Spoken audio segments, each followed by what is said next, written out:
हे थांबवा. हे काय चाललंय? ही हिरवीगार वनराई का तोडत आहात? महाराज, महाकुंभसाठी येणाऱ्या साधू संतांना राहायला जागा हवी आहे. हा आदेश वरून आला आहे. साधू संतांचं आयुष्य जंगलात गेलं, त्या साधूंसाठी तुम्ही जंगलच तोडताय?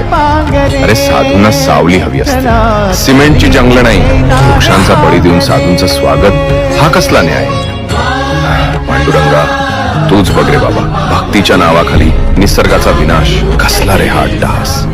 ज्या निसर्गाने श्वास दिला त्यालाच मारून कोणता उत्सव साजरा करताय? विठ्ठला, यांना सद्बुद्धी दे. निसर्ग वाचला तरच धर्म वाचेल आणि तरच माणूस वाचेल.